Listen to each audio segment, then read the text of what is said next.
logo no começo aqui, na página 382, né? Neuroses impulsivas no geral. Vocês conseguem me ouvir bem, né? A primeira coisa que acho que cabe fazer aqui é diferenciar a neurose impulsiva da neurose compulsiva, né? Quando a gente vai falar de neurose compulsiva, a gente está falando de um comportamento descrito por Freud, na verdade por um médico anterior a ele ainda, o Krafft-Ebing, né, que escreveu sobre as neuroses compulsivas, obsessivas compulsivas. Né? Freud chamava de uma neurose de coerção, né, porque o indivíduo ele é compelido a fazer atos repetitivos, ele é compelido a realizar certos rituais e atos para lidar com as angústias, com a ansiedade. Né? Só que logo no começo ele já vai fazendo uma diferenciação aqui, ó. Se vocês quiserem abrir ali, página 382, os dois fenômenos eles são muito semelhantes. Né? Um comportamento, né, que está ligado à necessidade de aliviar a tensão. É uma tensão interna que ela é sentida como insuportável pelo indivíduo. Então, tanto na compulsão como na impulsão, você tem uma falha do controle dos impulsos, mas tem diferenças importantes aí. Quando a gente vai falar de uma compulsão dentro da psicanálise, a gente está falando dentro de um quadro de neurose obsessiva compulsiva, né? Porque o indivíduo ele é invadido por certos pensamentos, ele é compelido a realizar alguns rituais com uma tentativa de anular esses pensamentos, né? Anular aquilo que foi pensado, desejado. E esses são pensamentos ou imagens mentais, né, que causam muita angústia. Né? E as compulsões estão a serviço de neutralizar, né, ou de prevenir a ansiedade associada a esses pensamentos, a essas imagens, a esses desejos. Os temas mais comuns dentro das neuroses obsessivas são temas de agressividade, né? Limpeza, né? Mas as obsessões são pensamentos, as compulsões são comportamentos. Primeiro, diferenciar essas duas questões aí. E os temas mais recorrentes são de ferir outras pessoas, né, de limpeza, ideia de contaminação, né, pensamentos associados a certos tabus sociais. Né? Então você tem ali as obsessões agressivas, sexuais, né, a necessidade de simetria também é muito comum. O neurótico obsessivo ele pode,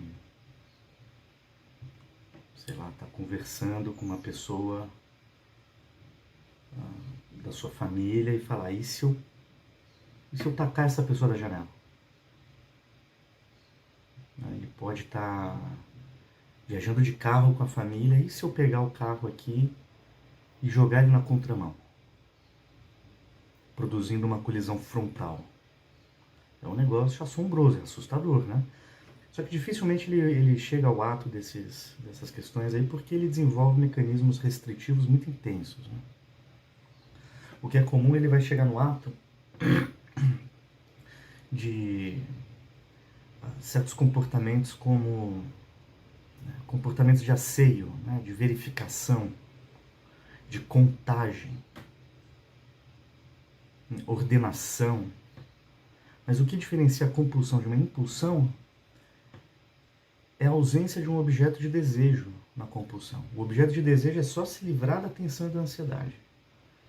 Na impulsão, o ato impulsivo está relacionado com o objeto de desejo. Além de ser uma tentativa de aliviar a tensão, ele também está ligado com um objeto. Né? Tomar bebida alcoólica, comprar algo sem necessidade, tomar decisões impulsivas, apostar, jogar. Mas existe um objeto de desejo para além de um comportamento que visa eliminar a tensão. E muitas vezes esse objeto de desejo é inconsciente. É isso que nós vamos ver aqui.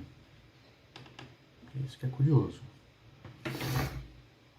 Então lá na página 382 ele vai começar dizendo que as impulsões elas possuem uma função defensiva, né?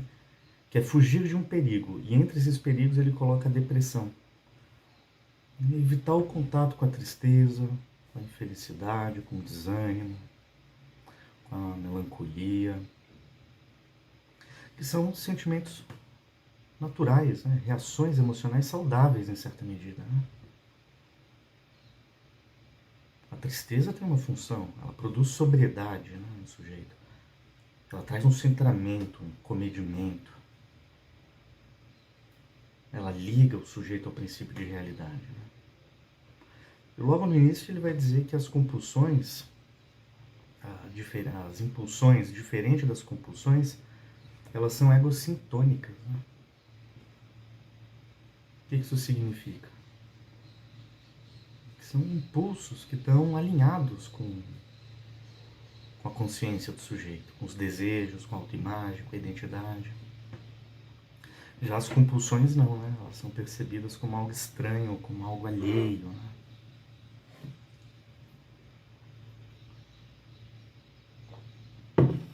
E tudo que é egossintônico é mais difícil tratar, né? Porque o sujeito ele fica parceiro do sintoma dele. Ele não sente aquilo como algo estranho, né? Alheio, que causa incômodo.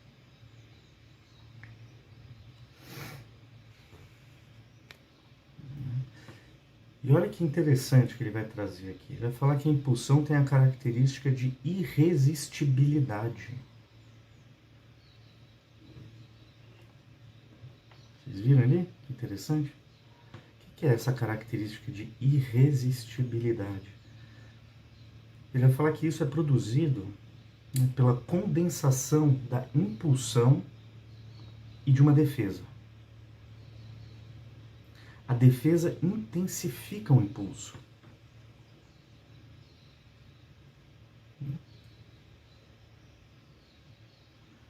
Então, a defesa, ao invés de neutralizar esse impulso, ao invés de reprimir, ele intensifica. Um desejo combinado com uma camada defensiva torna esse impulso mais irresistível, mais poderoso. Ele vai dizer na página 382 ali, já para 383, irresistibilidade quer dizer que os pacientes em causa não toleram tensões. Tudo o que precisam tem que ser obtido imediatamente. O bebê, na medida em que age segundo o princípio do prazer, tenta descarregar a tensão imediatamente e experimenta qualquer sensação como trauma, ao qual respondem movimentos de descarga incoordenados.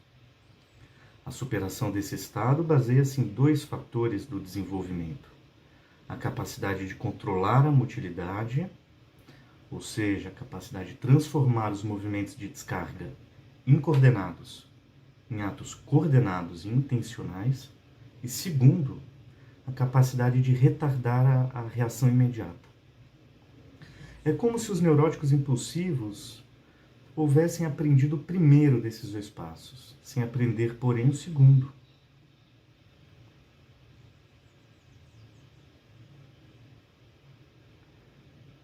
Então, o primeiro passo no desenvolvimento, transformar um movimento incoordenado num movimento coordenado e intencional. E o segundo, retardar a tensão imediata, a descarga imediata.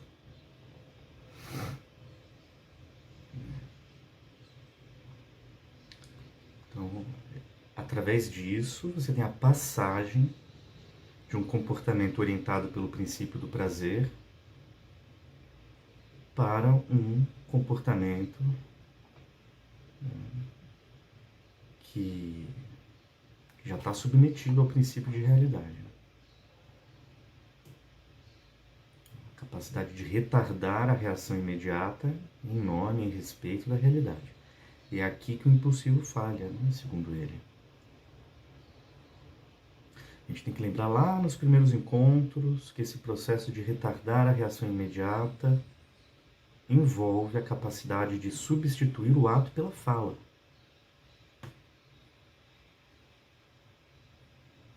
gente fala, a gente não precisa fazer.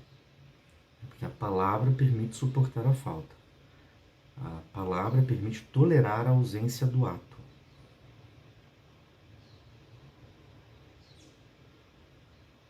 Lembra que a gente viu isso? Lá no começo, que a palavra é uma ação virtual. Ela permite descarregar a tensão do aparelho psíquico sem recorrer ao ato, ao acting. E o ser humano é o único animal que consegue desdobrar a realidade factual para uma realidade virtual, né? Através do pensamento, da palavra, da fantasia, da imaginação. Então gravem bem isso. Esses são os recursos psíquicos que faltam ao impossível. Poderia ajudá-lo a suportar a tensão. Suportar a tensão e obter gratificação através dos seus próprios processos internos.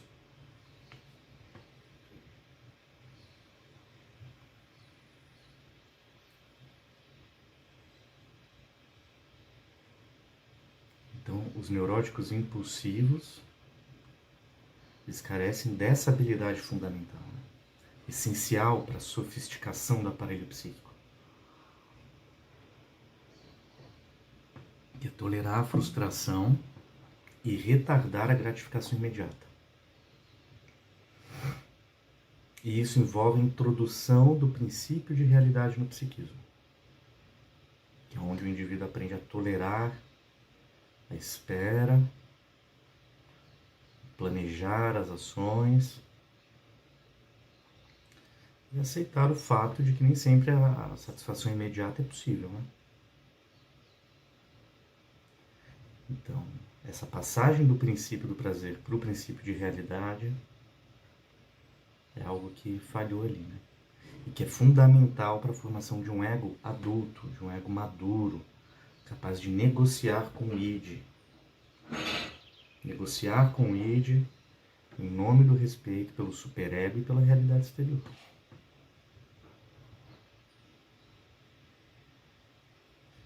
Olha só que interessante.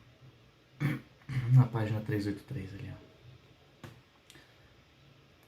Executam não movimentos incoordenados, mas atos que significam atuar em vez de pensar. Olha que interessante. Atuar em vez de pensar. Porque não podem esperar. Não têm plenamente desenvolvido o princípio de realidade. Interpretam erroneamente a realidade em função de experiências passadas. Atuam como se toda tensão fosse um trauma perigoso. Porque para o bebê né? Como o bebê ainda não tem a capacidade simbólica bem desenvolvida, qualquer aumento de tensão, né, produzido por estímulos endossomáticos corporais se torna algo muito traumático. Atuam como se toda tensão fosse um trauma perigoso. Os atos que praticam não se dirigem para o objetivo positivo de realizar um alvo, e sim se dirigem mais para o objetivo negativo de eliminar a tensão. Não visam o prazer, visam a descontinuação do sofrimento e da dor. Toda tensão é sentida como o bebê sentiu a fome, quer dizer, como uma ameaça à própria existência. Isso é muito interessante, pessoal. Então, eles reagem à tensão de maneira imediata, pouco elaborada. Eles privilegiam ações automáticas em vez de uma reflexão, uma análise consciente. Então, isso demonstra um desenvolvimento psíquico incompleto, né? Onde o princípio de realidade não foi suficientemente integrado. Então, eles não recorrem a processos mentais elaborados para lidar com a tensão, como o pensamento, a fantasia, a reflexão. Eles respondem imediatamente à tensão com uma ação impulsiva. E isso, justamente isso, que impede uma consideração mais madura pela situação. E ele vai falar, esse comportamento é resultado de experiências passadas, né? Marcadas por traumas ou angústias. Na vida adulta, toda tensão é sentida como uma ameaça à vida. Da mesma forma que o bebê sente a fome. como algo urgente, avassalador, né, que está ameaçando a sobrevivência. E uma coisa interessante é que ele vai falar, o comportamento impulsivo não busca satisfação, né? Busca cessar o sofrimento. É diferente. Tem uma diferença aí. É um foco só em aliviar a tensão, não uma busca genuína por uma satisfação. Isso reflete uma visão defensiva da vida, né? Dos eventos, das situações. Uma visão reativa, em vez de uma postura mais ativa e criativa, né? Então o comportamento ele é reforçado só para remover ou evitar um estímulo negativo, e não porque ele traz satisfação. Sabe o sujeito que estuda para a prova só para não ficar de recuperação? E o outro que estuda para aprender? É diferente, né? O impulsivo ele realiza comportamentos para evitar a tensão e não por prazer. Então é curioso porque o impulsivo ele é regido pelo princípio do prazer, mas ao mesmo tempo não é uma busca autêntica, saudável, madura, né? De um prazer moderado, né? É uma coisa mais primária, né? Mais primitiva, uma urgência de fazer cessar o desprazer. Tudo bem até aqui, pessoal? Oi. Então, uma alternativa, né, vou chamar dessa forma, de tratamento para um sujeito que tem esse perfil seja fortalecer o ego, fortalecer o eu, para que ele consiga lidar, né, com essas frustrações, com esses traumas, o que seja. É isso. Seria esse um caminho, quer dizer? Eu vou abordar um pouco mais para frente um pouco do manejo com esses pacientes. São pacientes que podem responder muito bem à análise, porque está faltando palavra. Por isso que está recorrendo muito ao ato. Só que, de forma paradoxal, as neuroses impulsivas são egossintônicas. Isso que é um desafio. Porque o paciente só vai experimentar isso como um problema depois de muito tempo, né? Depois que a família fala para ele ir buscar ajuda. Ele demora para perceber o seu sintoma como algo prejudicial.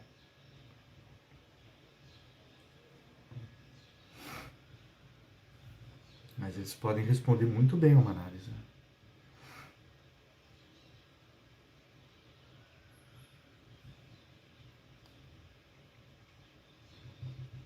Ele vai seguir. Os atos escolhidos para eliminar as tensões são de vários tipos. Casos em que esses atos chegam quase a perversões, como é o caso do piromaníaco.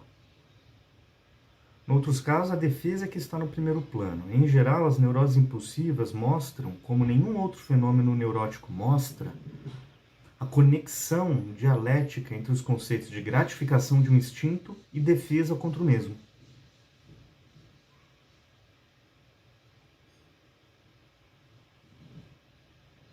Então, o ato impulsivo ele não busca só a satisfação de uma pulsão, mas também é uma defesa. É uma defesa do ego contra uma angústia ou contra um conflito inconsciente. E como que o ego se defende? Desviando esse conflito para o comportamento, para o ato. Ele está dizendo aqui que a neurose impulsiva mostra muito bem essa dinâmica entre desejo e defesa. Porque o mesmo ato que busca satisfazer o desejo, gratificar um desejo, ele também atua para mascarar, né, para evitar um enfrentamento do conflito que esse desejo produz.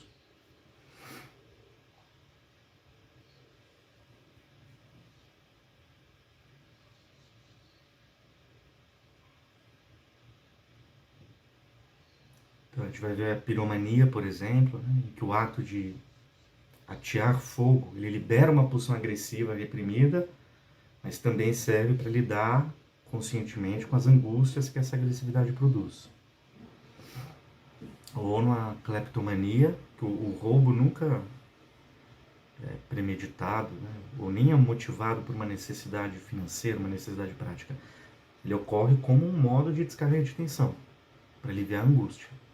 E aí o ato de roubar ele pode gratificar uma pulsão de posse, de controle, de agressividade, e ao mesmo tempo, ao levar o indivíduo diretamente para o ato, protege o indivíduo de ter que elaborar isso daí, esses desejos reprimidos. O ato evita a elaboração e gratifica uma pulsão. E como que Freud definiu isso? Ele definiu como acting out, né?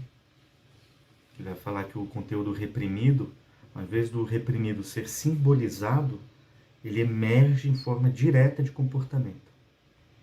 O sujeito age porque ele não consegue falar. Ele não consegue pensar sobre aquilo que lhe aflige, que lhe causa sofrimento.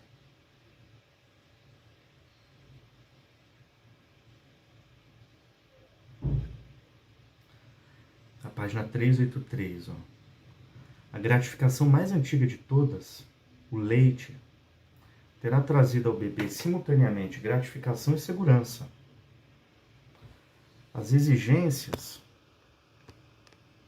instintivas posteriores são derivados da fome do bebê, mas também são as exigências posteriores de segurança e as necessidades narcísicas. Então aqui ele relaciona a impulsividade com a oralidade, né? Com a satisfações vinculadas às necessidades de segurança, narcísicas de segurança. É um período de urgência da satisfação. Então ele fala aí que ele sugere que há uma relação da impulsividade com uma falha nesse período aí.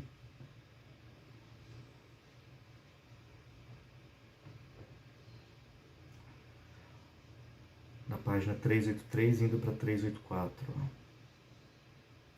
Os neuróticos impulsivos estão fixados na fase precoce do desenvolvimento, em que o esforço pela satisfação sexual e o esforço pela segurança ainda não se diferenciaram entre si.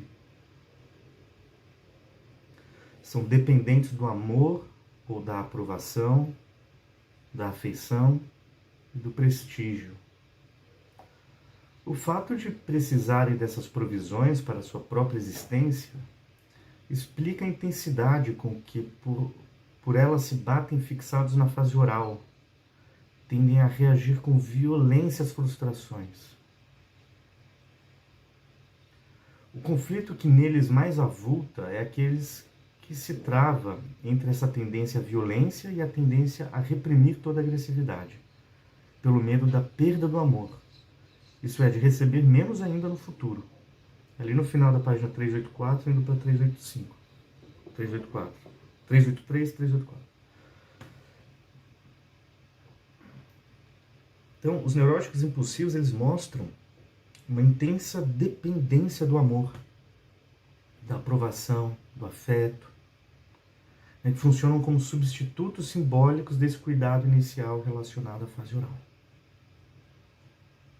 E por estarem fixados na fase oral, eles reagem com violência às frustrações.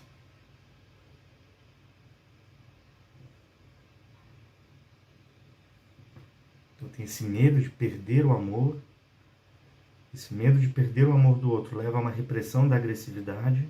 E isso gera um conflito intenso.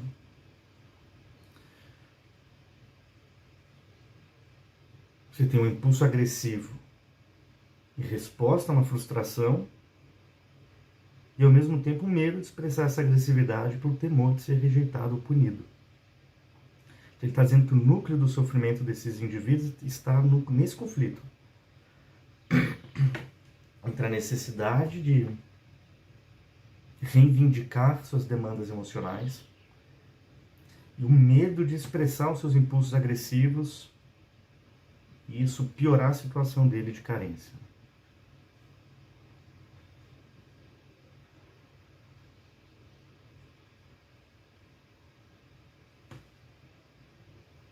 É na página 384.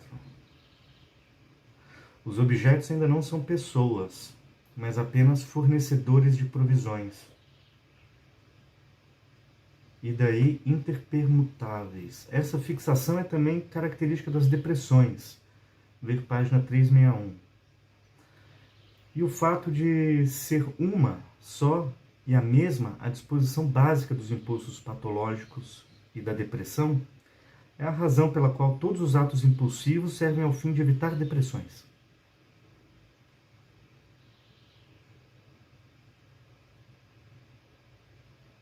Claro, são coisas muito diversas solicitar de um objeto real a provisão e existir no paciente uma regressão narcísica pela qual suas solicitações se dirigem para seu próprio superego.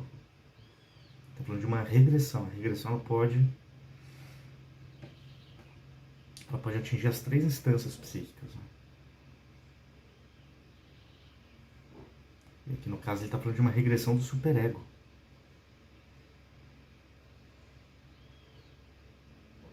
Então o sujeito ele busca receber provisões narcísicas do seu próprio superego, em vez de direcionar essa necessidade de receber amor, validação, aprovação de algum objeto do mundo exterior.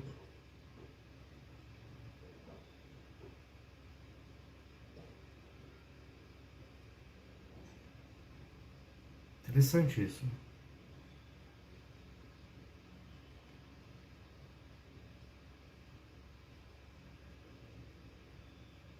Tem uma relação aí complicada com o próprio superego, no neurótico impulsivo. Ele vai falar de uma tentativa de evitar a depressão. Então, se vocês forem atender um impulsivo, é importante conversar com ele sobre a necessidade de ficar triste de vez em quando. É uma reação natural, saudável, esperada. Não precisa fugir disso. Através de um ato. Ontem eu estava conversando com um paciente sobre isso. Ele está dentro dessas neuroses impulsivas aí.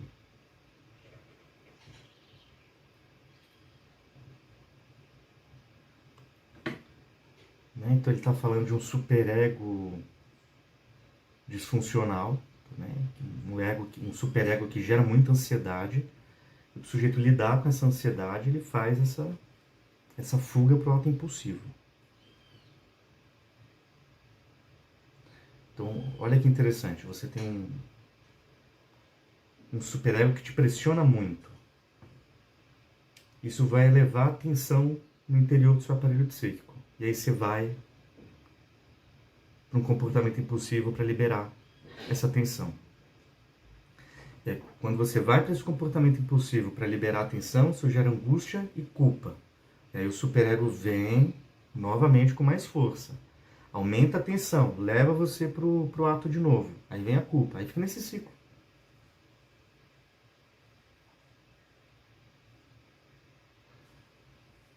Então, por exemplo, uma pessoa que se sente... o seu corpo não corresponde ao ideal de um corpo que é esperado pela sociedade. Ela começa a fazer regime. Em determinado momento ela pega e começa a comer impulsivamente para aliviar essa tensão. E aí gera culpa. Então você tem uma oscilação entre repressão e o rompimento abrupto desses impulsos. Ele fica nisso, transitando. Repressão, eclosão do impulso. Repressão, aumento de tensão, impulsão para liberar a tensão, culpa, repressão, aumento de tensão, impulsão. Esse seria o ciclo das neuroses impulsivas. Né? E como que o superego tem uma participação muito forte nesse ciclo.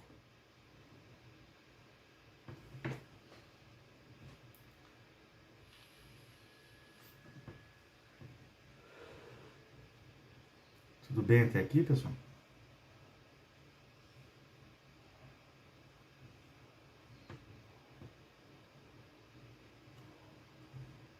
E vocês vão ver cada vez mais na clínica pacientes impulsivos. Porque a gente vive na sociedade, o Máximo Recalcati fala de uma sociedade em que a função paterna está em declínio. Então as pessoas estão cada vez mais preocupadas com a satisfação dos próprios desejos, pela busca do prazer, da satisfação dos desejos. Ele fala de uma sociedade narcísica. Está todo mundo muito preocupado com a satisfação do próprio desejo e pouco preocupado com o grupo.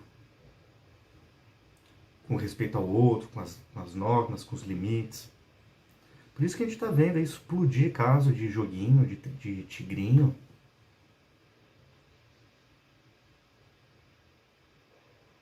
E o sujeito gasta todo o dinheiro dele e ainda gasta da família. Né?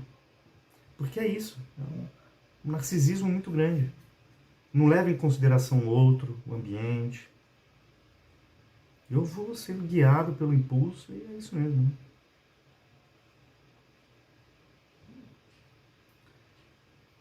A gente vai entrar então na fuga impulsiva, página 384. Pedro, qual que é o maçom de campo que você citou? É o máximo... Bom dia, pessoal. Oi, Débora. É o máximo recalcate. Máximo Recalcate. É, Eu entendi que era o autor que você tinha dito. Eu achei que ele tinha ouvido maçom de campo. não, é um psicanalista italiano, né, que fala muito sobre isso. Ele chama Máximo Recalcate? Recalcate, é o nome dele. Creio. Não é o máximo recalcado, é o máximo recalcate. Recalcate. Vou escrever aqui. Ele fala muito sobre isso aí. Se fosse o máximo recalcado, não ia dar para ser psicanalista, né? Vou escrever aqui, ó.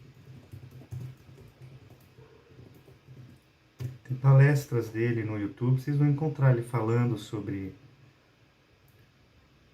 esse declínio da função paterna na sociedade moderna. Ele vai dizer que a criança, ela tinha que se adaptar ao ambiente familiar, às regras, às normas sociais, e hoje a família inteira tenta se adaptar à criança. Ele vai falar que isso demonstra um declínio dessa função paterna que vai gerar pessoas mais egoístas, narcisistas, impulsivas.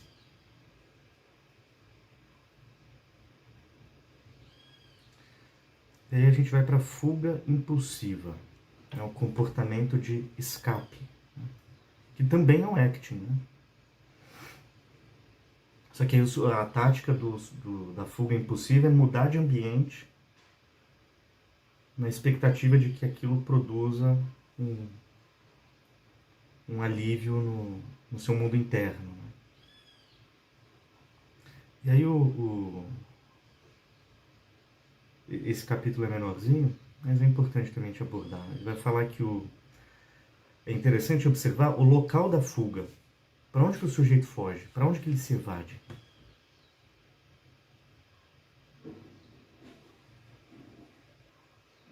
Sabe o andarilho? Eu pensei no andarilho quando eu li isso aqui. Quando eu estava fazendo um mochilão, mais jovem, né? Eu fiz amizade com um rapaz que estava correndo o mundo inteiro e não parava em casa nunca. Eu já saquei, falei, tem alguma coisa errada na casa ali, naquele ambiente, né? No ambiente familiar. Não quer ficar lá de jeito nenhum. Mas pode ter, a fuga ela pode ocorrer em diversas situações, e o que ele vai dizer é para o analista observar para o local que o sujeito se evade. Porque ele vai dizer, esse local pode ter um significado de tranquilização, de acolhimento, um significado de mãe oral simbólica, que proporciona conforto, segurança, né, gratificação. Eu atendi um paciente que toda vez que ele brigava com a esposa, qualquer discussão mínima, qualquer conflito mínimo, natural, que poderia ser gerenciado, né, ele tinha tendência a ir para o bar da esquina na casa dele. Então, o bar poderia estar simbolizando ali um espaço de gratificação imediata. A pessoa vai buscar um alívio da tensão através da bebida, associada ao ato de ingerir o que? Algo que acalma, como o leite materno. Então, essa fuga para o bar poderia representar uma regressão inconsciente, né, para essa busca primária, né, onde o indivíduo ele busca um local que simbolize segurança, conforto, ausência de conflito. O problema dessa fuga é porque o sujeito ele não enfrenta diretamente os problemas. Ela produz um alívio temporário, porém o problema subjacente não desaparece. Na página 385 ele vai dizer: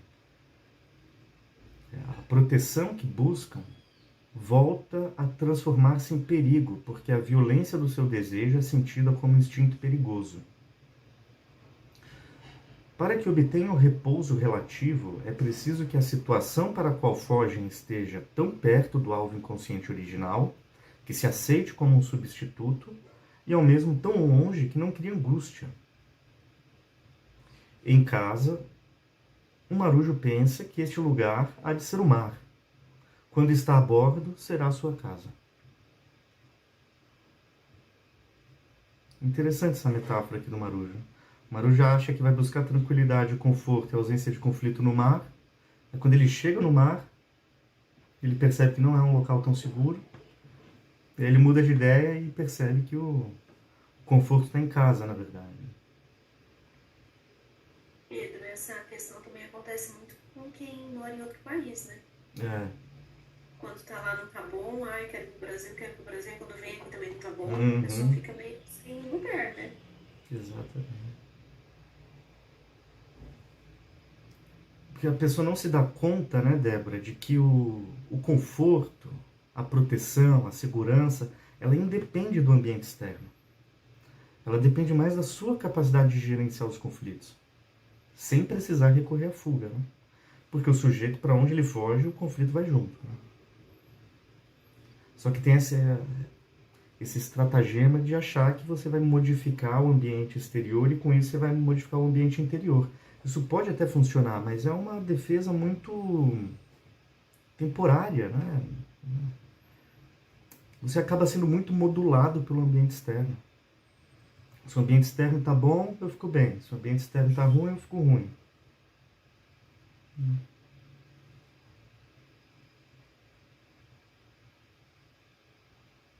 Ele vai dizer aqui, o ideal é que o local de fuga não seja tão próximo do alvo original, uma mãe simbólica oral, que se aceite esse local de fuga como um substituto, e nem tão longe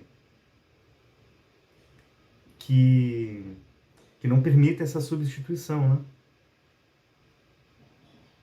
Eu não sei se eu entendi isso aqui que ele disse, mas eu achei curioso.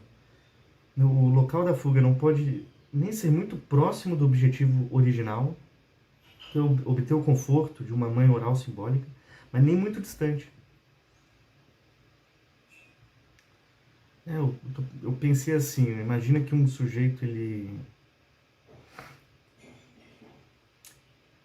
briga com a esposa e aí, se ele volta para a casa da mãe, aquilo pode gerar culpa, desconforto, angústia, pode reativar conflitos edípicos, mas se ele for para um ambiente como o bar, ele obtém isso que ele busca na figura materna de uma forma simbólica e disfarçada, encoberta. Então isso vai gerar menos angústia. Acho que é isso que ele está dizendo aqui.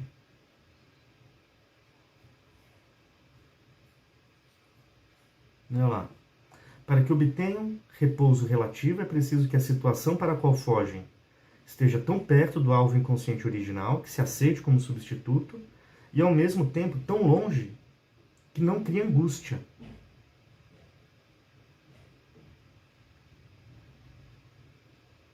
Não sei se ficou claro, mas talvez ele esteja falando disso. Como assim dá insatisfação, Pedro?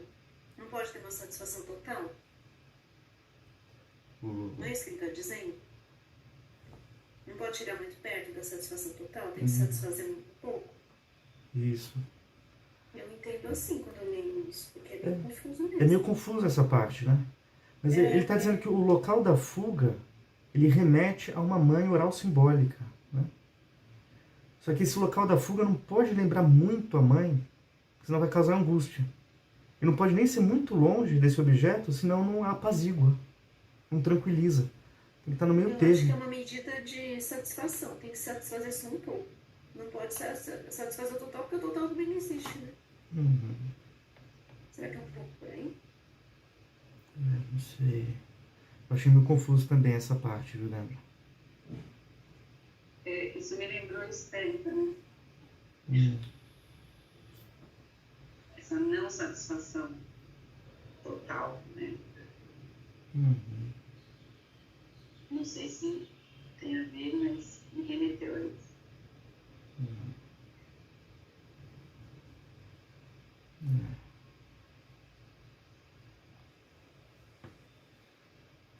O importante aqui é a gente entender o significado do local que o sujeito se evade, né? Acho que é isso que deve ser trabalhado ao se deparar com um paciente que tem esse comportamento de fuga impulsiva. Qual o significado e o que você está buscando ali? E ele vai dizer que provavelmente se trata de necessidades mais arcaicas relacionadas à mãe, à fase oral, conforto, proteção, segurança, ausência de conflito.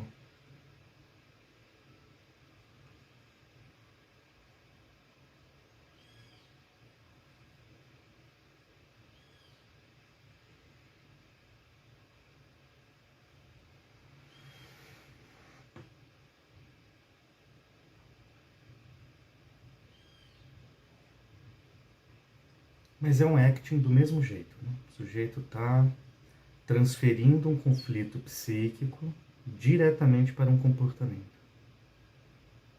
sem a possibilidade de uma mediação simbólica, reflexiva, consciente, sem racionalizar o conflito, sem fazer isso passar pelo sistema consciente, né? Então, quanto mais inconsciente está o funcionamento do sujeito, mais ele vai ficar recorrendo ao ato.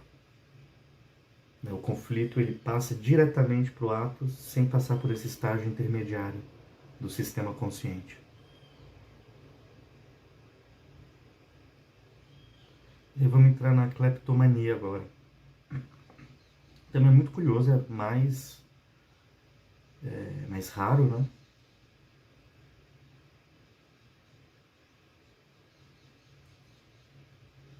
Mas vamos ver o que ele diz sobre esse fenômeno aí da perspectiva psicanalítica. Pessoal, eu acho que eu estou precisando ir ao toalete, hein? Vocês topam fazer uma pausa rápida?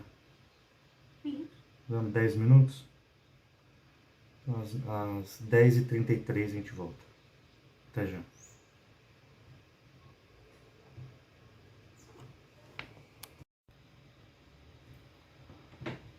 Um assunto muito recorrente porque é um traço comum de todas as neuroses impulsivas, né?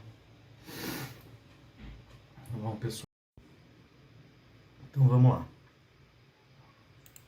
A gente vai entrar na cleptomania. Cleptomania é um quadro. Eu fui dar uma olhada no DSM, ele está classificado dentro dos transtornos do controle dos impulsos, né? Na psicanálise, a cleptomania ela pode ter traços de perversão, né? Perversão sexual, porque existe um prazer no ato do roubo. É diferente de um roubo que tem por finalidade a posse de algum objeto, né? Dentro de um quadro de cleptomania, o sujeito vai roubar coisas que não têm valor, né? Objetos desnecessários, justamente porque o ato de roubar em si é mais importante do que o objeto.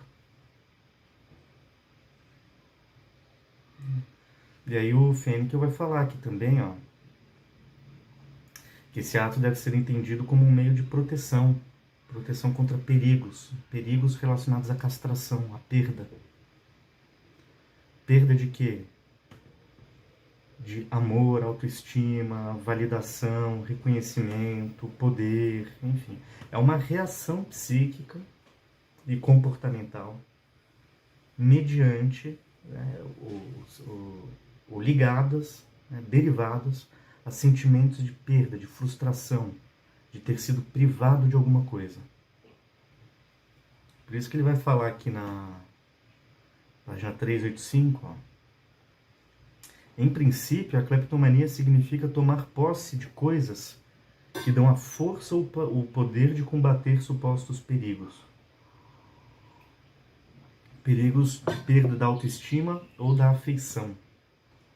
A fórmula inconsciente é a seguinte: se vocês não me derem isso, eu tomarei.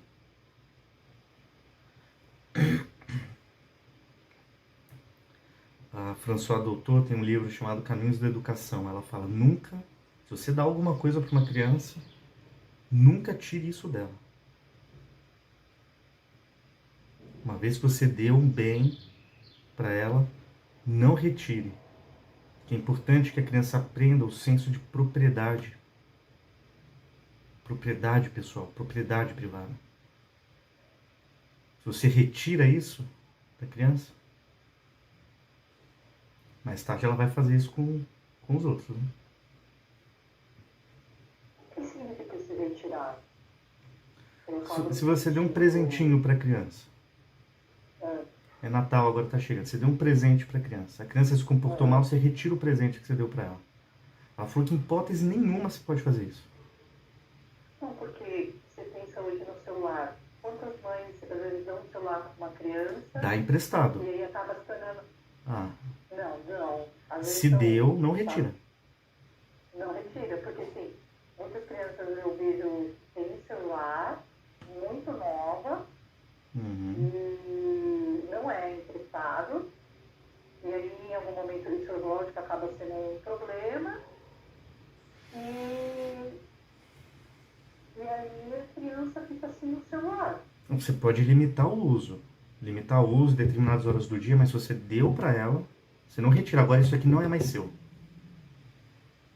É diferente. Então tem que ser, é diferente. Tipo assim, eu não estou limitando, tirando alguns horários. Depois eu te dou. É diferente. Se você deu, fala, isso aqui é seu, a criança precisa se apropriar daquilo como uma propriedade privada dela. Se você retira, você não estabelece o senso de propriedade privada na criança, isso é um perigo. Porque se ela não tem o senso de propriedade, ela não vai respeitar o dos outros também. O senso de propriedade dos outros. É que tem essa questão do celular aí, isso aí vai, né? É diferente. É diferente, mas... Se você deu, não prive, né? Não prive. Combina horários específicos. Limita o uso, mas não retira a propriedade que foi dada. Ela é muito peremptória quando ela diz isso. Senão a criança não aprende a respeitar a propriedade privada. E aí ele vai dizer isso, a fórmula inconsciente é a seguinte, se vocês não me derem isso, eu tomarei. Aí na página 385, ó. Se é certo que o cleptômano está lutando por uma satisfação sexual perdida, que ao mesmo tempo foi proteção, perdão, regulação da autoestima, e ao mesmo tempo a propriedade que se furta tem de ser a representação simbólica do leite, sem que, no entanto, essa interpretação das mais profundas seja única. O anseio cleptomaníaco também pode exprimir um desejo de objetos que correspondem a níveis superiores de organização. Fezes, pênis, criança. Nos casos em que o desejo desses objetos se matiza de um modo mais oral, mais profundo de querer. Então, assim, né? O que está aqui sendo colocado é o ato de roubar ali é a expressão simbólica de um desejo de satisfazer uma necessidade psicológica que foi perdida. Não é o objeto em si. É, por exemplo, a perda da regulação da autoestima e de proteção que ele coloca aí. Então, o ato de furtar estaria relacionado com a busca por algo que simboliza essa satisfação de necessidades primitivas. E o que pode ser isso que se busca no ato de roubar? O Fênikel vai falar que é a busca por atender aquelas necessidades ligadas aos primeiros objetos da criança. Os primeiros objetos de investimento libidinal da criança. O leite simboliza cuidado, segurança, afeto.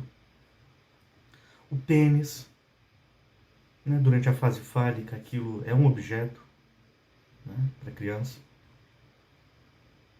Um objeto pode simbolizar poder, capacidade de realização, força. né? Na fase anal, as fezes é um objeto. As fezes simbolizam o sentimento de posse, de propriedade.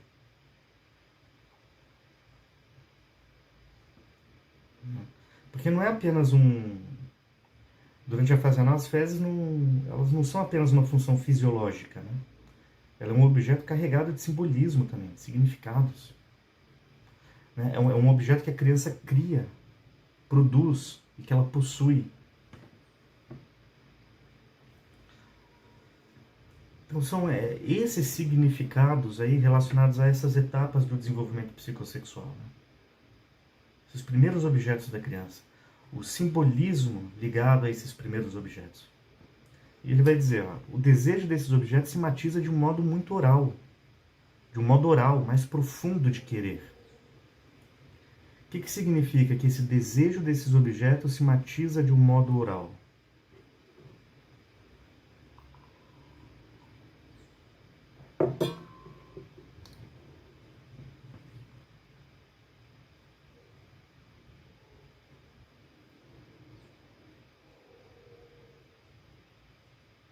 É uma necessidade básica mesmo de sobrevivência. Isso. É um desejo que transcende algo material. É um desejo por necessidades psicológicas muito arcaicas. É um querer, é um objeto que se matiza de um modo oral, mais profundo de querer. Ou seja, algo que transcende o objeto material. Que remete a necessidades emocionais insatisfeitas.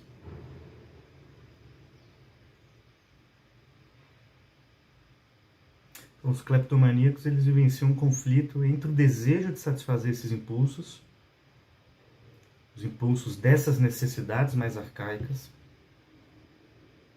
né, controle, no caso da fase anal, proteção, conforto na fase oral, poder na fase fálica. São essas necessidades, né? E o conflito é entre a busca por essas necessidades e a culpa que está associada ao ato de furtar, né? Porque furtar é um ato socialmente inaceitável. Então, o prazer momentâneo é seguido por angústia e culpa. Na melhor das hipóteses, né, vai ser seguido por culpa. Se for seguido por culpa, eu acho que está dentro de uma neurose impulsiva. Se não tiver a culpa e uma satisfação sexual, como ele vai narrar o caso aqui, dentro de uma perversão. Ontem eu estava vendo... por acaso, passou ali no meu YouTube uma entrevista com aquele Ronaldo Esper. Lembram dele? Foi acusado de roubar também, né? Um vaso lá. Teve um rabino também que foi culpado de roubar alguma coisa. Né? Vocês lembram disso? Faz tempo isso aí. Eu só lembro, quando tem esse tema, só me vem à cabeça o rabino mesmo, N. Sobel. Ele já tinha uma idade, assim, quando ele foi descoberto. Uhum. E eram pequenos objetos mesmo, sem valor, coisas sem que valor. ele facilmente poderia comprar. Exatamente. Ficou muito emblemático isso, assim. Exatamente. De como é esse mecanismo. Objetos sem uma valor. pessoa que fazia isso. Eu trabalhava com a minha mãe. Ela... Até minha mãe descobrir que ela pegava o dinheiro, ela sempre tinha um dinheiro na bolsa, alguma coisa. Ela trabalhava com período escolar. Ela demorou para descobrir que ela pegava. Uau. Ela pegava esmalte quando ela ia no salão. Levava. E a pergunta é essa, né? O que você deseja quando quer roubar o esmalte? Né? Qual que é o desejo mais profundo por trás do objeto? E aí ele vai vincular isso a essas necessidades psicológicas, que são imateriais. Né? Só que aquilo se concretiza através de um ato, é um acting também. Novamente, como toda neurose impulsiva, o ato substitui a elaboração psíquica desse desejo, dessa falta, desse conflito.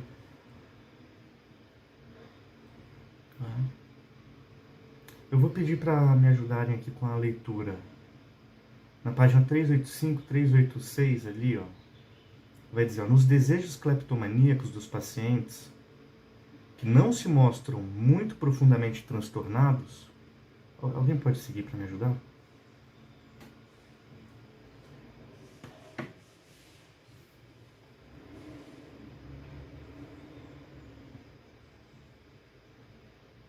Vocês estão vendo ali, ó?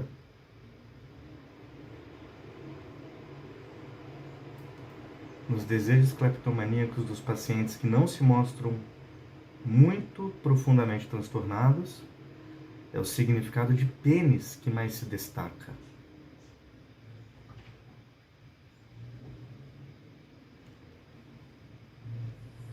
Eu posso ler aqui, professor? Obrigado, Cris.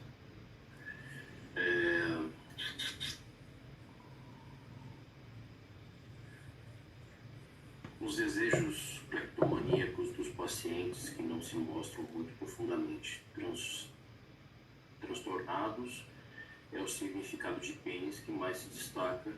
É o que explica o fato da cleptomania ser mais comum nas mulheres que nos homens. Furtar o pênis é a fantasia principal de algumas mulheres que pertencem ao tipo vingativo do complexo de castração feminino. Mulheres que receiam a agressividade franca e substituem o furto ao assalto. Mesmo nos rapazes, o desejo de ter um pênis é tão absurdo quanto pode afigurar-se à primeira vista. Podem querer um pênis diferente, grande, igual ao do pai.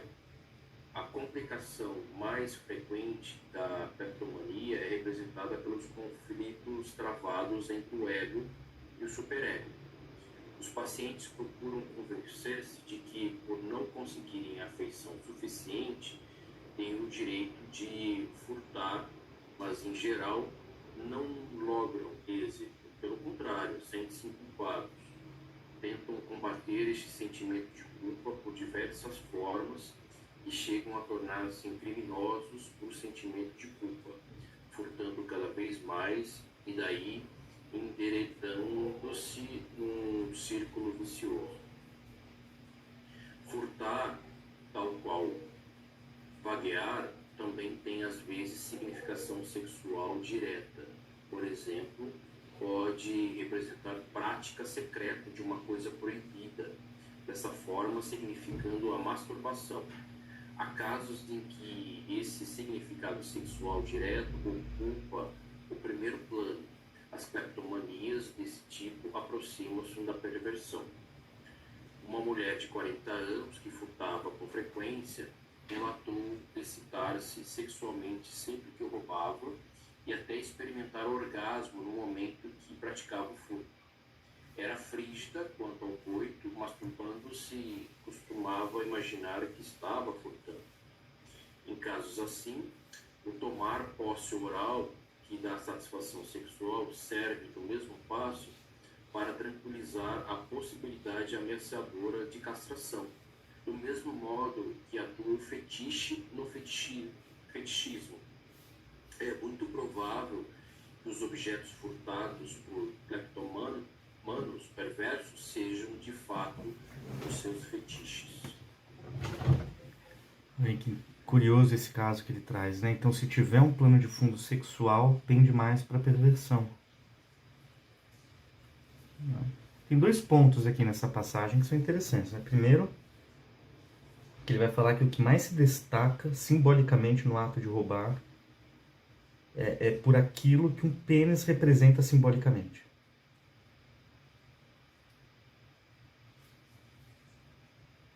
Isso é curioso, porque ele vai ligar isso com a lógica da castração feminina, né? O próprio DSM descreve que esse transtorno acontece 3 vezes mais comum nas mulheres do que nos homens.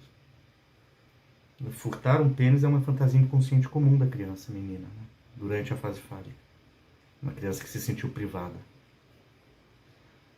E essa perda pode significar perda da autoestima, do amor, do poder, da independência. O ato de roubar estaria a serviço de sanar essa falta, mas pode acontecer nos homens também, porque ele vai dizer lá, né? Um homem também pode querer roubar um pênis maior, pênis do pai, um pênis melhor, maior, né? Mais potente. E o segundo é a questão da culpa, que ele pode ser acometido após o ato, né?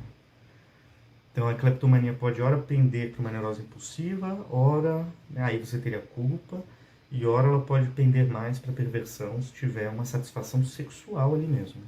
Então isso depende que é o caso dessa moça que ele narrou aí. Isso depende da relação do sujeito com o seu próprio desejo, né? Então a neurose impulsiva e a perversão, elas estão muito próximas, né?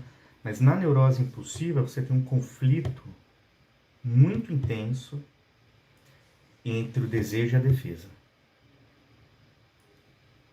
Entre um instinto, uma pulsão, um desejo e o superego. E aí o comportamento impulsivo vem como uma falha momentânea dos mecanismos de defesa. E aí esse impulso ele é descarregado na ação. E num quadro de neurose impulsiva você teria angústia, culpa, né, indicando a presença ali de um superego ativo.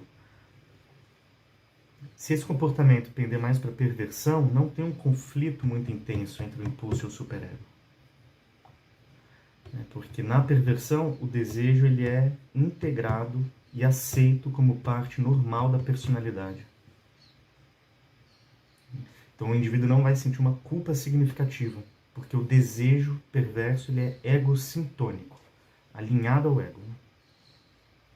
O sujeito sabe que deseja, está tudo bem na relação dele com o próprio desejo. Na neurose impulsiva não, o sujeito luta contra esse desejo porque ele não está alinhado no ego, né? E aí no caso da perversão seria um comportamento fetichista, né? Que é o caso dessa mulher. Agora, numa neurose impulsiva, a gente pode imaginar um indivíduo que, num momento de muito estresse, ele rouba algo sem necessidade, sem uma utilidade real, só para obter uma descarga momentânea. Então é diferente, né? É o mesmo sintoma, mas a psicogênese é diferente. A dinâmica do conflito é diferente.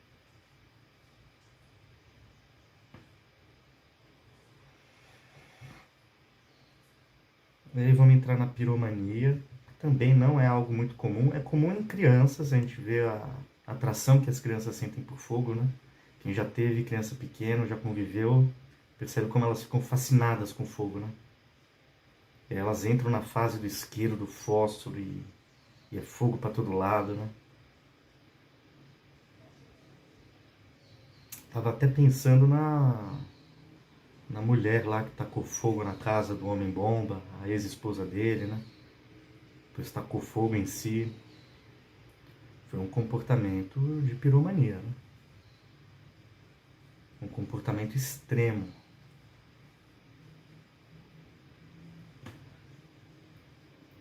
Então...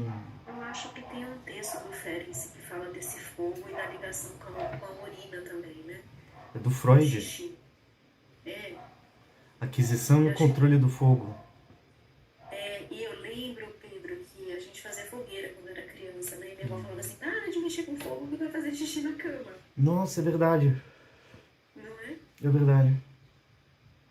Então, assim, o fogo e o xixi tem alguma coisa aí, né? Tem alguma coisa aí. Tem alguma coisa aí. Tem uma relação simbólica entre as duas coisas.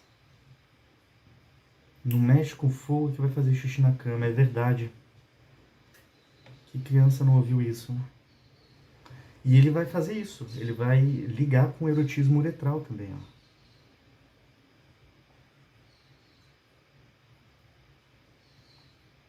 Olha só que interessante, a excitação, na página 386, 387. A excitação sexual à vista do fogo é ocorrência normal nas crianças. Isso não é fácil de explicar.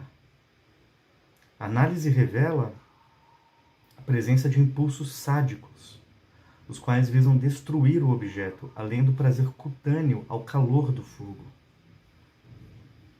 Ao conforto do calor do fogo, né? Mas há também alguma coisa mais específica relacionada com a excitação provocada pelo fogo. É constante se deparar com uma relação profunda com o erotismo uretral. E foi daí que Freud partiu para uma hipótese especulativa concernente à origem do uso cultural do fogo. Do mesmo modo que existem perversões coprofílicas baseadas no erotismo uretral, também se podem desenvolver perversões que se baseiam no derivado do erotismo uretral, o prazer com o fogo. O prazer de atear fogo, na realidade ou na fantasia, pode constituir a condição indispensável para o gozo sexual. Ele retoma esse assunto aí nessas 4 páginas que ele está citando. Na perversão incendiária, a vida sexual é governada por desejos sádicos intensos. E a força destruidora do fogo serve de símbolo à intensidade da impulsão sexual. Os pacientes estão cheios de impulsos vingativos, os quais recebem a forma específica a partir de uma fixação erótica uretral. Analogamente ao que se vê em outras neuroses impulsivas, o objetivo típico dessa hostilidade consiste em obrigar o objeto a que dê a afeição ou a atenção narcisicamente necessária.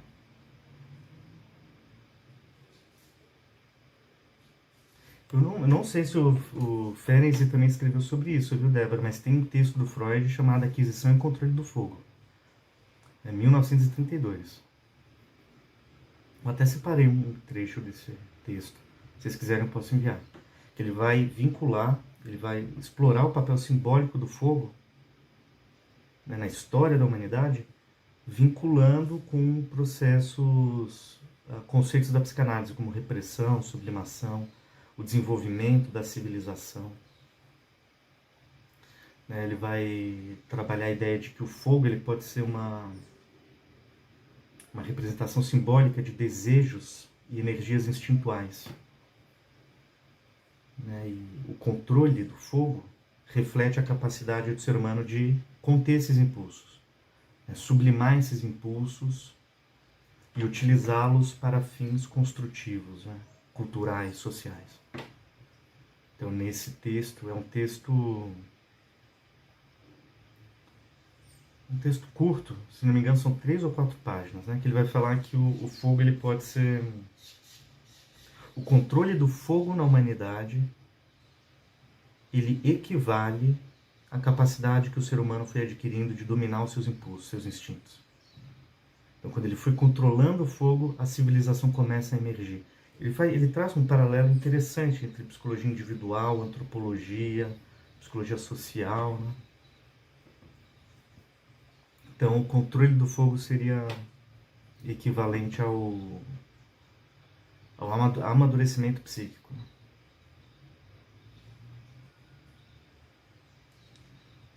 Ele vai... Foi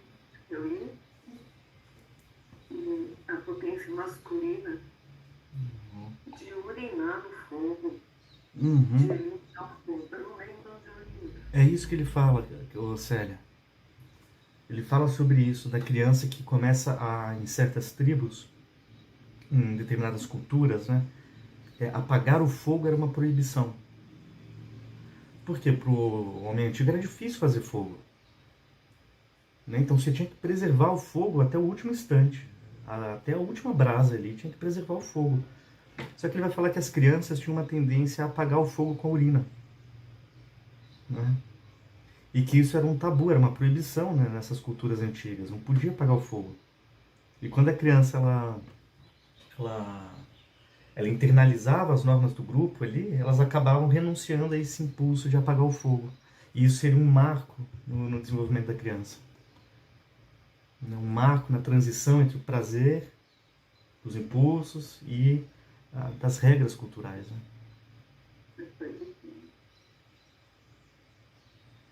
Ele também vai trabalhar a ideia do fogo como um símbolo fálico. Né? Tem isso também.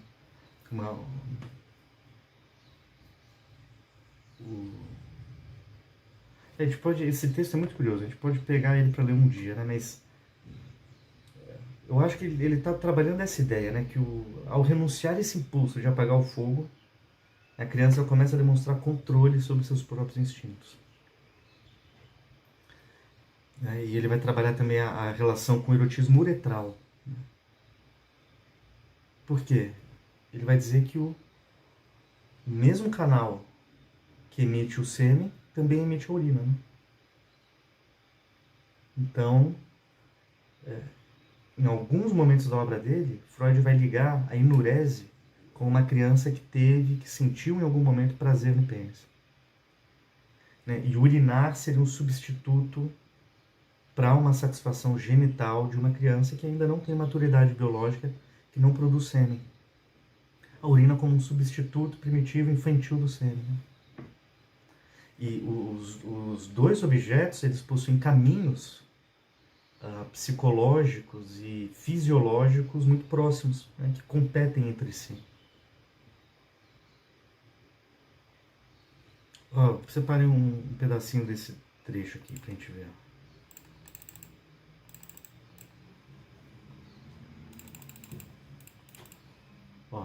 O órgão sexual masculino, logo no finalzinho do texto, os últimos parágrafos. O órgão sexual masculino tem duas funções. E existem pessoas para as quais essa duplicidade constitui motivo de desagrado. Serve para o esvaziamento da bexiga e realiza o ato de amor, que satisfaz o desejo da libido genital. A criança ainda acredita que pode unir as duas funções.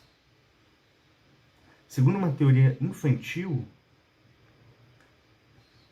as crianças são feitas quando um homem urina dentro do corpo da mulher. Entretanto, o adulto sabe que, na realidade, esses atos são inconciliáveis, como são incompatíveis o fogo e a água. Quando o pênis se encontra no estado de excitação, que o levou a ser comparado como um pássaro, enquanto estão sendo experimentadas as sensações que sugerem o calor do fogo, a micção é impossível. E ao contrário, quando o órgão está servindo para eliminar urina, todas as suas conexões com a função genital parecem ter se extinguido. A antítese do fogo e a água. A antítese, o fogo, o desejo sexual, e a água, a atividade de micção. A antítese entre as duas forças poderia levar-nos a dizer que o homem apaga o fogo, o seu próprio fogo, com a sua própria água. E o homem primitivo, que tinha que compreender o mundo externo com a ajuda das suas próprias sensações corporais, certamente não teria deixado de perceber e utilizar as analogias que lhe foram mostradas mediante o comportamento do fogo. Interessante isso, né? Freud é longe, né? Isso aqui é uma ligação entre psicologia e antropologia, assim, fantástico, né? Ele vai colocar o comportamento do pênis, ele é descrito como uma metáfora do conflito entre o fogo e a água, né? O fogo, o desejo sexual, o calor, né? E a água, a micção, o esvaziamento da bexiga. E quando o órgão está ereto, quando está com desejo sexual, a função de urinar, ela some. E vice-versa, né? Quando ele está utilizando a função urinária, o fogo é extinguido, ele apaga completamente. Isso é muito complexo, né? Porque ele vai fazer essa vinculação entre fisiologia, antropologia, psicologia, simbolismo.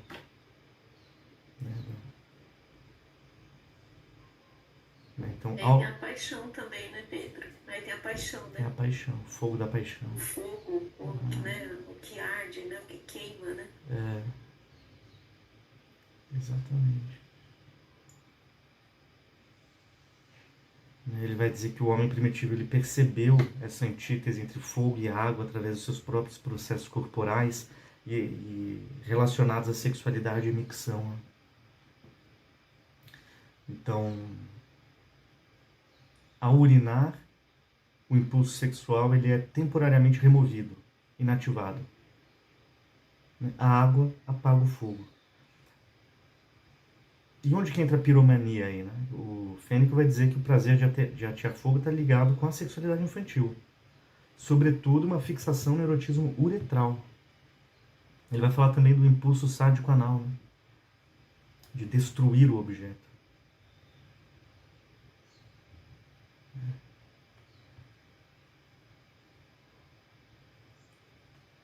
Então, durante a infância, né, a experiência de controlar a micção é uma aquisição importante na criança. É uma grande aquisição do controle do seu próprio corpo. E controlar a micção pode gerar sensações de prazer na criança. É prazer relacionado ao controle, de reter a urina e liberar a urina, né? Então, quando essas sensações elas são muito intensas, ou não são elaboradas adequadamente, isso pode persistir simbolicamente na vida adulta, né?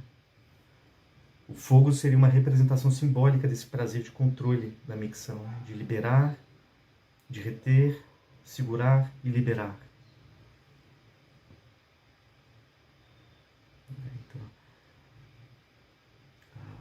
do mesmo modo que a micção ela envolve uma liberação de uma tensão interna, né? O ato de atear fogo poderia ser experimentado da mesma forma. Uma externalização simbólica desse prazer. Porque é o que ele vai dizer.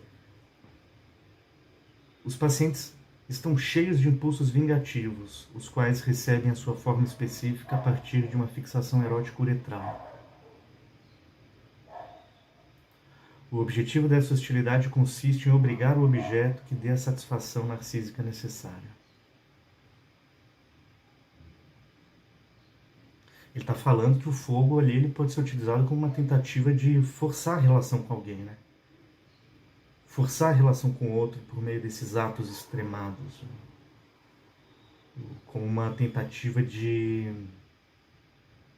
forçar uma resposta emocional, uma demanda emocional, vinculado a esses sentimentos narcísicos que não foram atendidos. Você tem toda essa relação simbólica complexa que o Freud faz, do fogo com o erotismo uretral. Uma boa saída para a sublimação desses impulsos eróticos uretrais seria o sujeito que vai trabalhar como bombeiro, né? Apagar o fogo ali.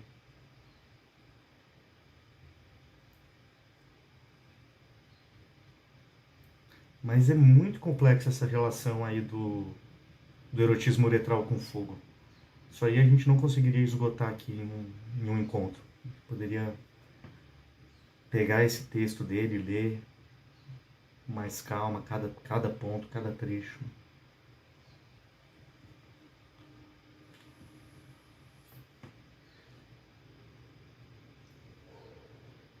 É muito curioso que a Débora lembrou, né?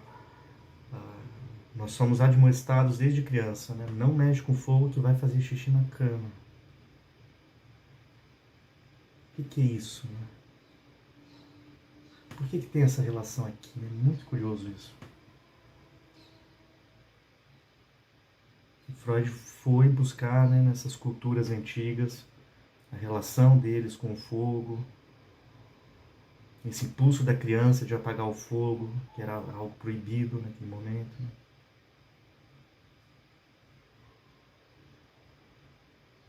O fogo representando simbolicamente o impulso sexual, né? A água, a micção. E realmente é impossível ter uma atividade sexual com a bexiga cheia, né? É muito difícil.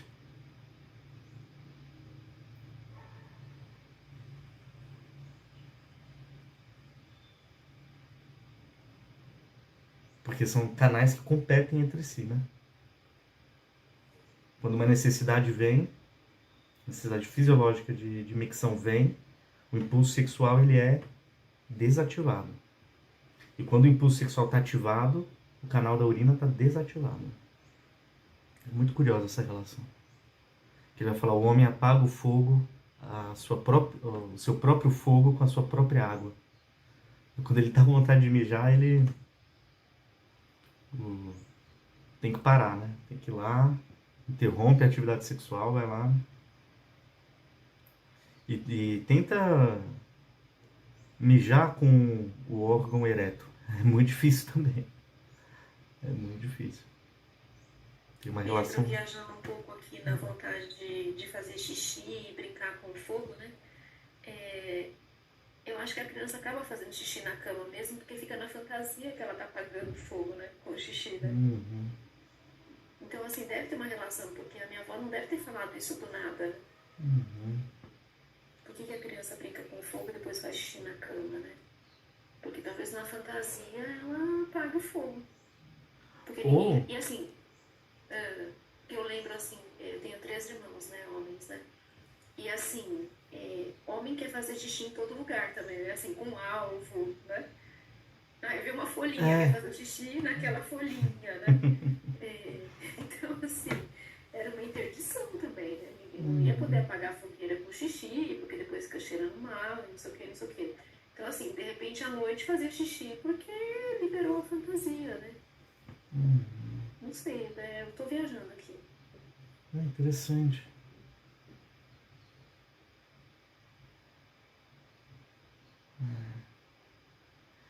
Mexer com fogo traz uma excitação sexual para a criança. É isso que ele vai dizer, né? Ter o calor do fogo, o quentinho do fogo, o conforto, aquilo é sexual no sentido amplo mesmo, né? E aí a criança vai para a cama, como ela não tem sêmen ainda, ela urina. A urina é a atividade sexual da criança. Essa é a hipótese do Freud. A criança com enurese, ela teve um despertar precoce da sexualidade genital. Só que em função da sua imaturidade biológica, não vai sair sêmen, vai sair urina. Eu acho que é essa a relação aí.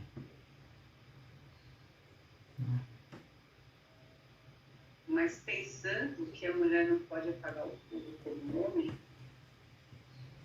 ela não sai urinando em todo lugar, como o homem pode, como é que fica essa relação? É uma outra ideia, né? Diferente. Mas os caminhos são os mesmos, né?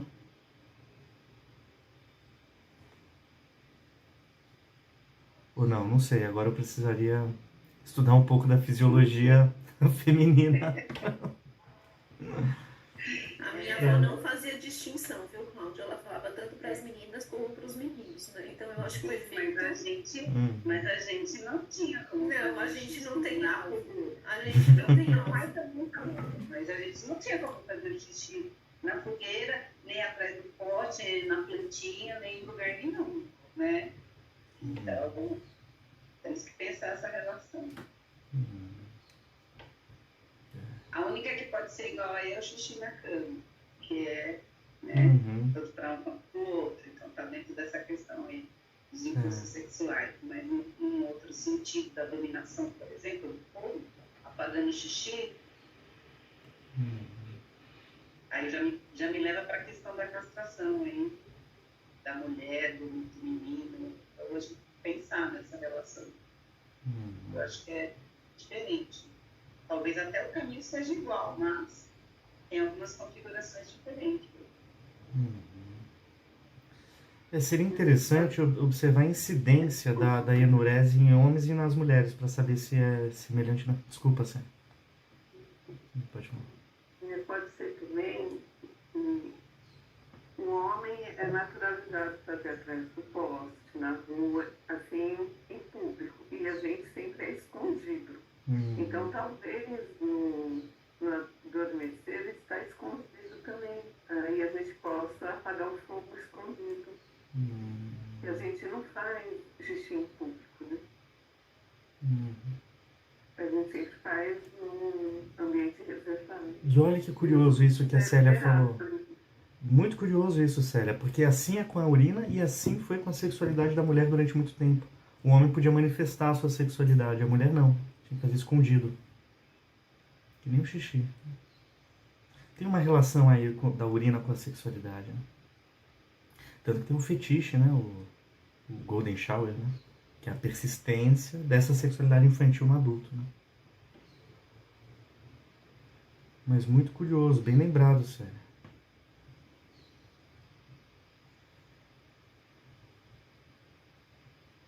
O homem não tem inibições, né, para fazer o seu xixi em público, para manifestar a sua micção, e a mulher tem. Assim como a sexualidade também, né?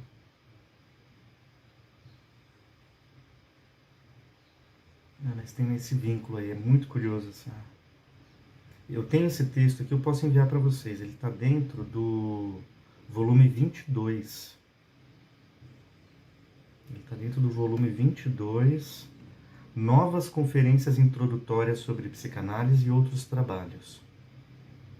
Volume 22, escrito de 1932 até 36, já no fim da vida dele, né? E aí vamos entrar no jogo, pessoal, vamos entrar no jogo porque já estamos dando o nosso tempo também.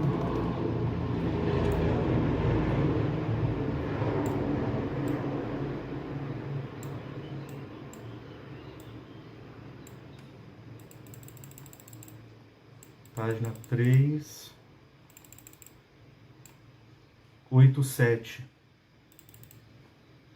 Aí sim já é mais comum. Isso aqui eu já vejo com muita frequência na clínica. O vício em jogo. E é muito curioso a leitura que o Fenikel faz. Eu mandei um artigo para vocês. Você vê que no artigo, quem leu, ele cita o Fenikel, né? No artigo.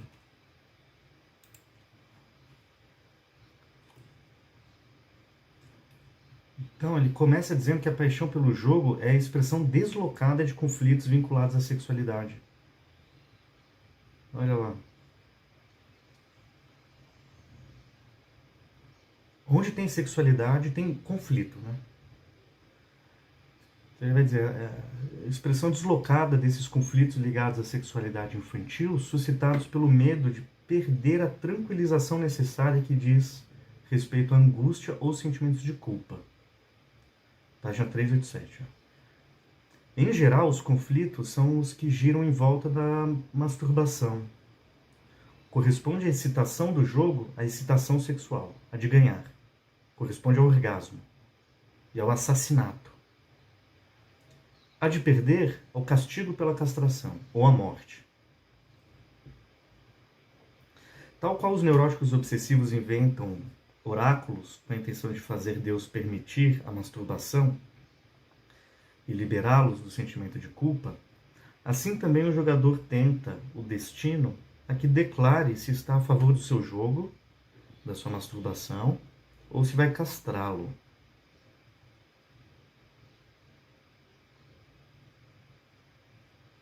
Então existe um deslocamento das dinâmicas fundamentais do desenvolvimento do sujeito, do psiquismo, né, para o ambiente do jogo.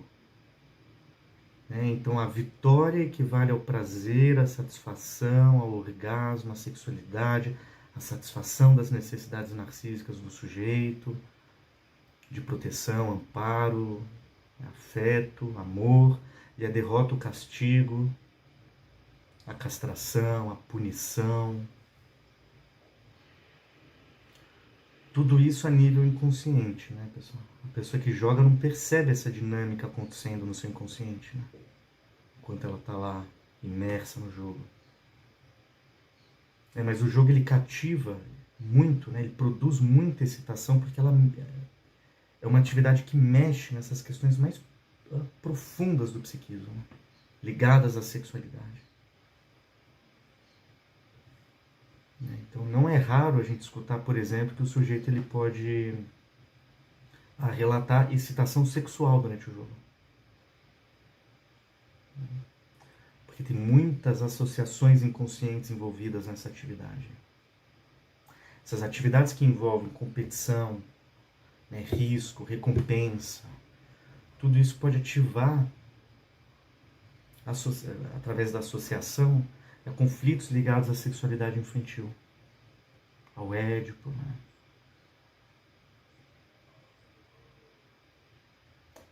Então o jogo ele pode evocar essas fantasias, né?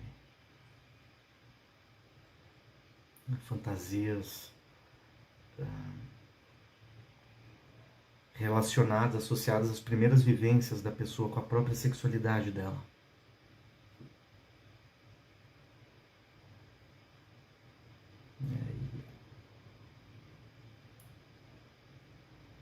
é uma forma de excitação, né, que acontece em momentos de tensão, de desafio, né, que isso está ligado com a energia libidinal de algum modo, né, como tudo que a gente faz. Isso não significa que o sujeito tenha consciência, né, de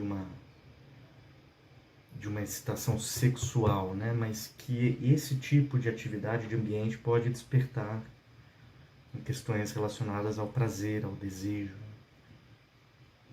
Ele vai dizer na página 387 o seguinte: como ocorrem todos os conflitos que se ligam à masturbação, aqui também a atividade do jogo serve de bode expiatório às fantasias hostis censuráveis de que ela é o agente.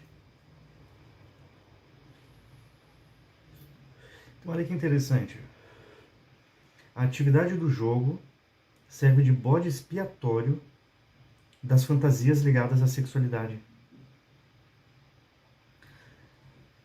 Ou seja, através do jogo, você pode deslocar essas fantasias que seriam censuradas pelo superego, para o ambiente do jogo, que é um ambiente socialmente aceitável. Então, esses impulsos sexuais e agressivos, eles podem se manifestar de forma simbólica.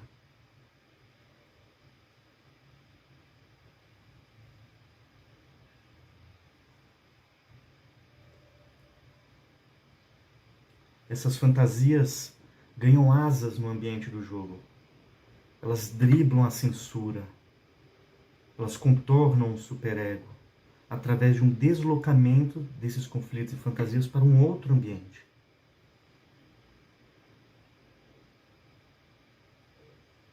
E aí na página 387 ele vai ligar o jogo a elementos orais e anais. A intensidade dos conflitos que dizem respeito à obtenção das provisões indica também, no caso, uma fixação oral. Mais ainda, o elemento anal, o papel que o dinheiro desempenha, também se mostra evidente.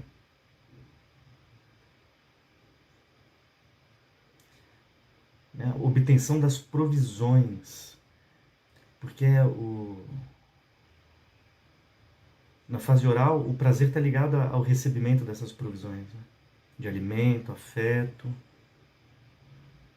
né? E a luta pela satisfação dessas necessidades pode ser simbolicamente representada no jogo,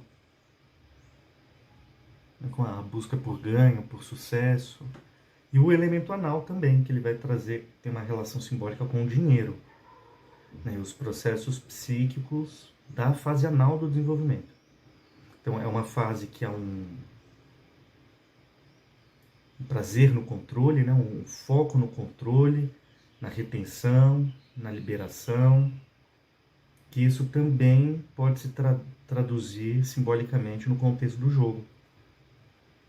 Né? A posse de dinheiro, né? O perder dinheiro, pode evocar fantasias inconscientes relacionados, né? A retenção ou a perda de algo que o sujeito considera valioso. No caso do jogo, o dinheiro. No caso da fase anal, as fezes. Então, o dinheiro como tendo um significado de excremento psíquico, né? Algo que você pode perder ou reter.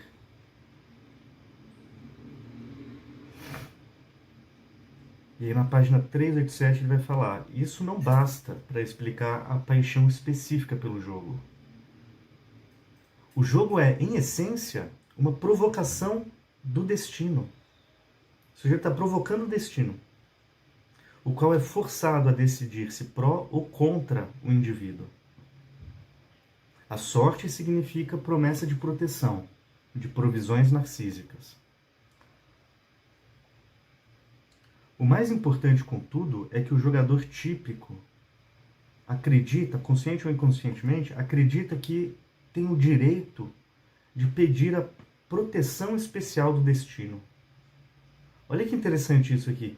Quem joga está tentando obrigar o destino, de maneira mágica, a fazer o seu dever. Mas jogar é lutar com o destino. o jogador ameaça matar o destino se este se recusar às provisões necessárias. E está disposto, para este fim, a correr o risco de ser morto.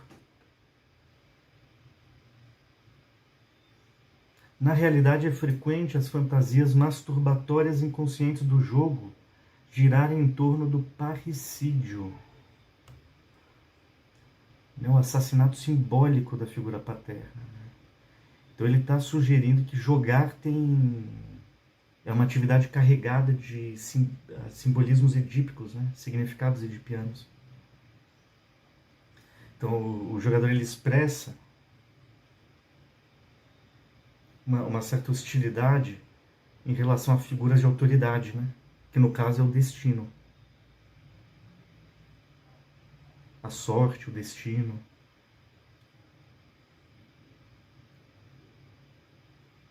Que ele vai falar, o jogador ele tenta forçar o destino a cumprir o seu dever de protegê-lo, de provê-lo. Isso reflete um desejo de onipotência, né? De controle. O jogador ele tem esse pensamento mágico, né? Ele acredita que pode manipular as forças externas para atender às provisões narcísicas dele, às suas próprias necessidades.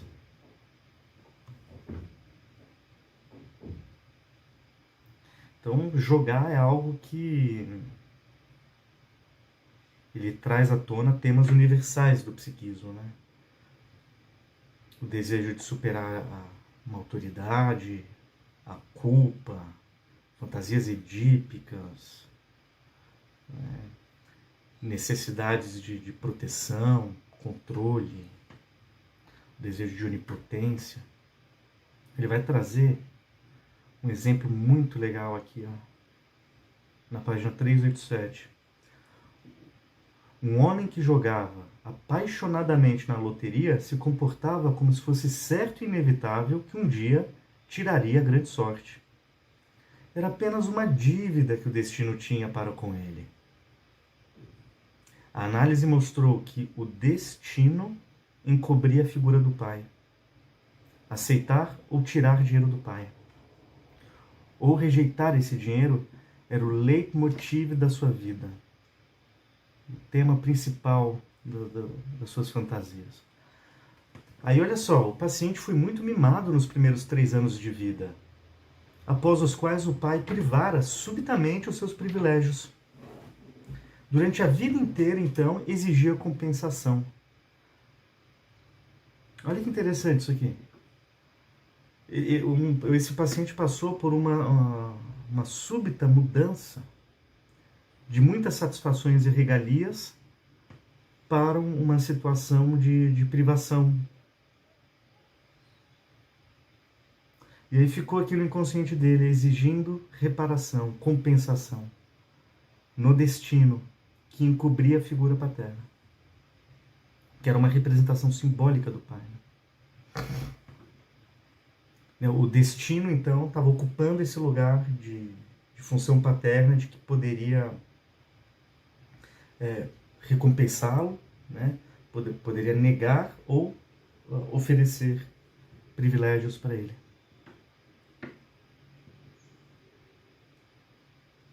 Então você vê que na relação desse sujeito aí com o jogo, ele estava direcionando para o jogo exigências, né, de forma inconsciente, exigências que eram dirigidas para o pai, que privou ele subitamente e gerou um sentimento de dívida, né, de injustiça, dívida.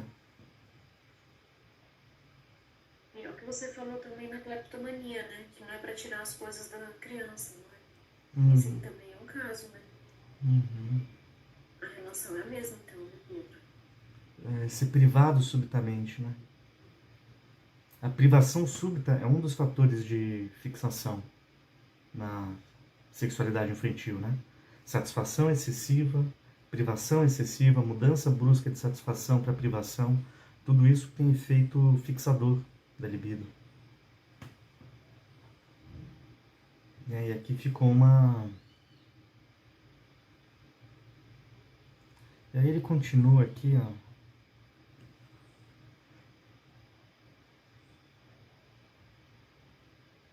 Isso aqui é muito interessante. Ó. Há muitos atos impulsivos que tendem a exprimir tanto impulsos instintivos quanto exigências de um superego severo.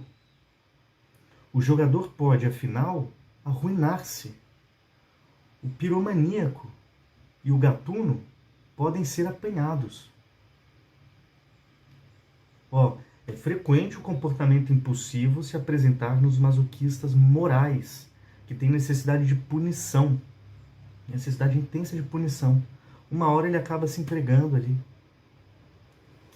Sob o ponto de vista qualitativo, não existe diferença quanto a este particular entre os impulsos dessa ordem e as compulsões ou perversões.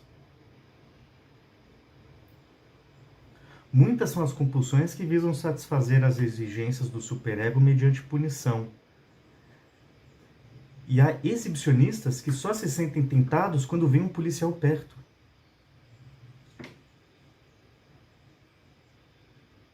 Quantitativamente, porém, há uma diferença. É mais frequente o conflito com o superego dominar o quadro nas neuroses impulsivas. É mais frequente o conflito com o superego dominar o quadro nas neuroses impulsivas. O verdadeiro jogador tende a arruinar-se no final. E a mesma coisa se vê no fato de as neuroses impulsivas, frequentemente, tal qual os estados maníaco-depressivos, que é a bipolaridade, né? Apresentarem alterações periódicas entre fases carregadas de culpa e fases que parece que não atua o superego.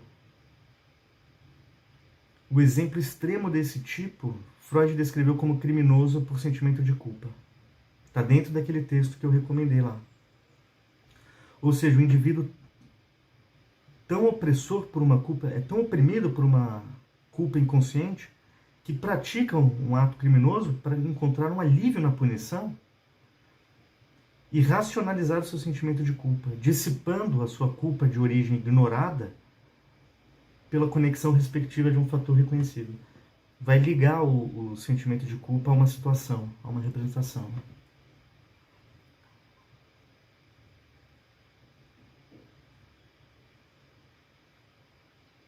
Ele vai também aqui no final, vai falar, o jogo e a masturbação têm outro ponto em comum.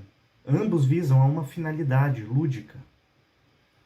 A função psicológica lúdica é eliminar tensões extremas mediante repetição ativa ou mediante antecipação delas em dosagem autoescolhida, em momento autoescolhido. Nesse sentido, a masturbação na infância e na puberdade quer dizer brincar de excitação sexual, familiarizando o ego com essa excitação e preparando para a capacidade de controlá-la.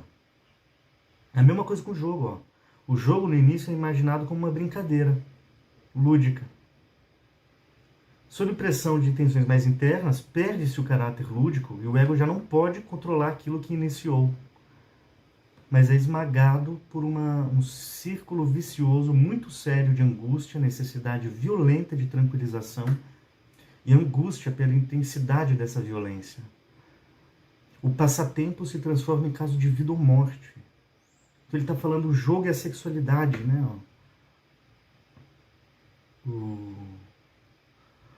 Conforme as pressões internas vão avançando, o jogo ele deixa de ser só uma brincadeira, ele se transforma em um mecanismo compulsivo. Então, da mesma forma que inicialmente, né, que o ego inicialmente ele controla a atividade, por exemplo, a atividade masturbatória que ele coloca aqui, o ego está controlando a atividade masturbatória para aprender a lidar com a pulsão sexual, com o impulso sexual, controlar, domar o impulso sexual. No jogo também, inicialmente o ego ele controla aquela situação, ele tá sob controle. Porém, depois de um certo tempo, né, o ego que inicialmente controlava essa atividade do jogo, ele é sobrecarregado pela intensidade dos impulsos inconscientes. E aí o jogo passa de... ele deixa de ser um passatempo, né? E aí o jogo, ele ele passa a ser uma tentativa de aliviar a angústia.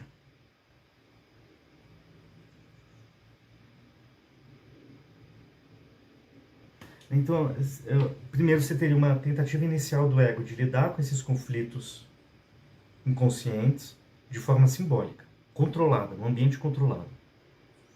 É isso que ele começa dizendo, né? Tem um deslocamento da sexualidade infantil, dos conflitos, da fantasia para o ambiente do jogo. Uma tentativa de lidar com esses conflitos inconscientes de uma forma simbólica, controlada. Né? Mas ele vai dizer que pode acontecer uma falha nesse controle. E aí os impulsos inconscientes, eles vão tomar conta dessa experiência. E isso vai avançando, a transformação dessa atividade controlada, né, em uma compulsão em que o sujeito sente que está lidando com algo, com a vida e a morte, ele vai colocar aqui. Né? Então começa como uma brincadeira e de repente o sujeito sai do controle.